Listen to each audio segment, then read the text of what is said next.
this is the draft that they had. They already did play one game, and now are in game two.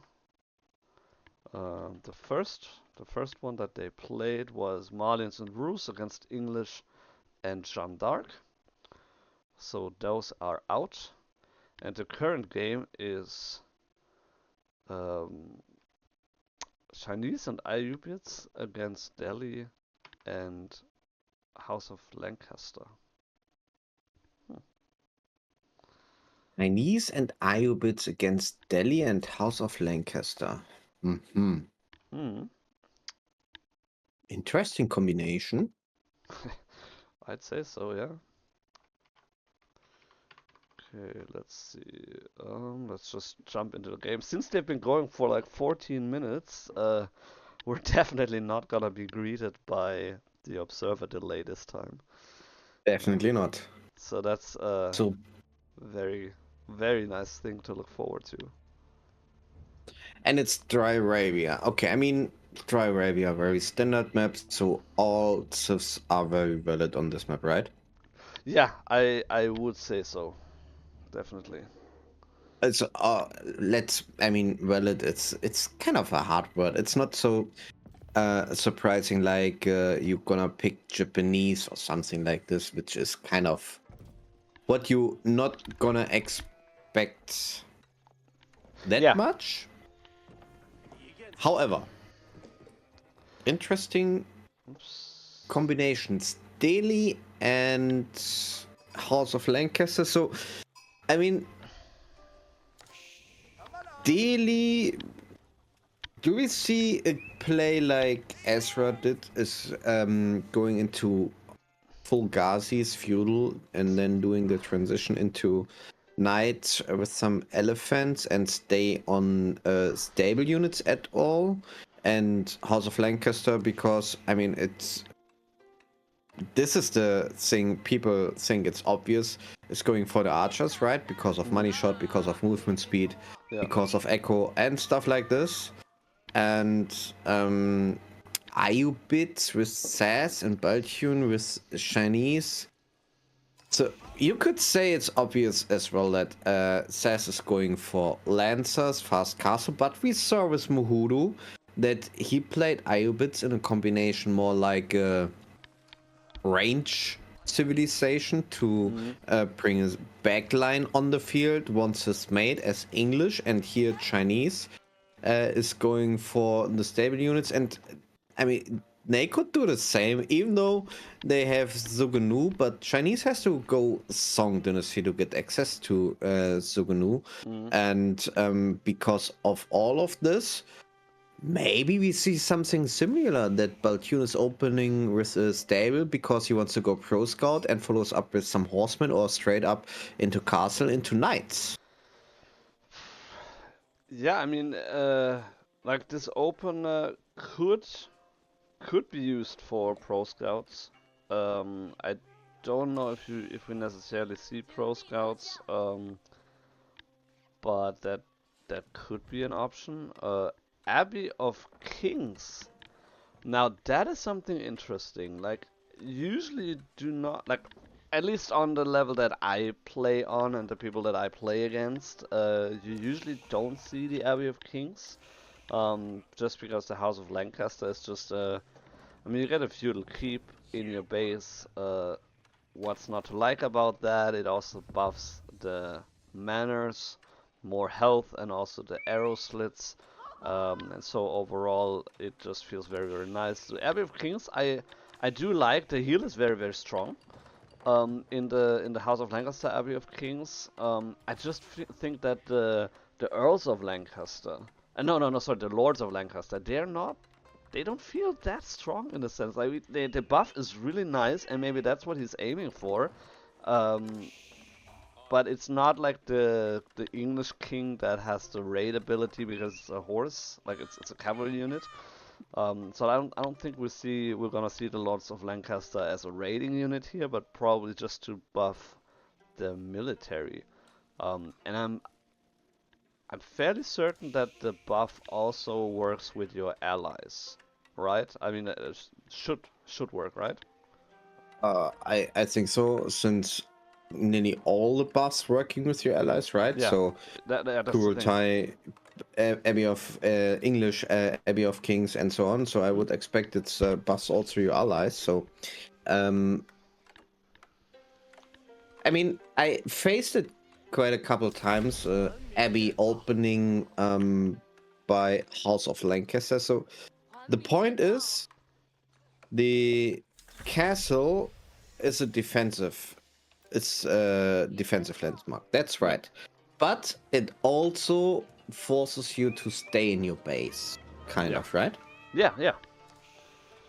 Here we have the situation that Blid, as Daily, is kind of addicted to go for the sacred sites. Well, meanwhile, House of Lancaster, if he's going full boom, they can't defend the sacred sites if Saz and Baltune contest the sacred sites. So even there is a 1v1 situation or something like this. But once Blid is going as Daily aggressive on the map, keeps map control because of his military count, and the other two guys are kind of passive, or just only one guy of them is catching up with feudal aggression. Why not dropping the Kings of Abbey, just dropping one king or two, only those two invests, and support your mates' military forces to gain map control, keep them, and double the value of it. So because the Lancaster castle or Lancaster keep or whatever, yeah, sure, it's a defensive keep, but why do you need a defensive keep, also buffing your manners in health and stuff like this, when you don't get any aggression because your teammate puts the aggression on the on the opponent's team? Yeah.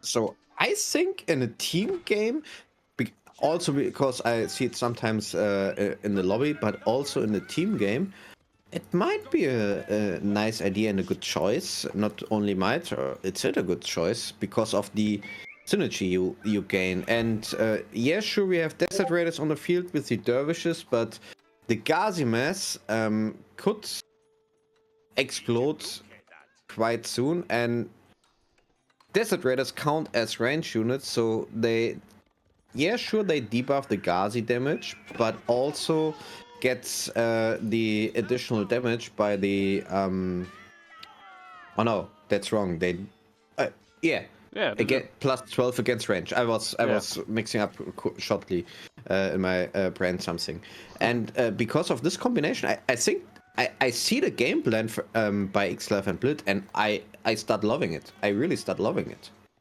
Yeah, and the thing is that the Desert Raiders, they're a weird unit in a sense, you know, because they also get bonus damage against cavalry if they're switching to melee, and so the Desert or the Ghazi Raiders or Horsemen in general, they do counter the Desert Raiders, but then the Desert Raiders also kind of countering the Horsemen, and it's like a very weird unit in a sense. I like the concept, the cool design and all that, but sometimes it feels really strange. Like, do I go archers against them, or do I just go horsemen because they do counter them, but they also counter the horsemen in a sense. So spearmen are too slow and obviously don't work as well. So a little bit difficult. But just to, I guess we just got confirmation that the Ghazi Raiders, they don't get the bonus health from the Right. Lords of Lancaster. So that is unfortunate. The XLAV was already on two Lords of Lancaster here, and yeah, we see the bonus health here that the yeomen get, but the Ghazi Raiders, they don't actually get a bonus health from the 5% from the Lords of Lancaster inspiration. So that I do wonder if they were hoping, like planning on that, and are as surprised as we are. I don't know. Maybe, but nevertheless, or beside all these things we're talking about, XLove decided to go for the one set mana into feudal aggression, and we saw it sometimes also on a high level. I think only in ladder games by far, but I saw it a couple times that the House of Lancaster player is going for feudal committing only with one set manners, and because of this decision, I mean, it's unfortunately that the Ghazi does not gain health by the Lord of Lancasters, but at least his own army is getting the bonus, so it's still a winnable situation. And again, it's the same argumentation or the same argues I bring on point or on top, is once you bring the aggression to your opponent's base, why do you need a defensive landmark? You want to have a landmark which supports your aggression, right? Yeah, no, absolutely.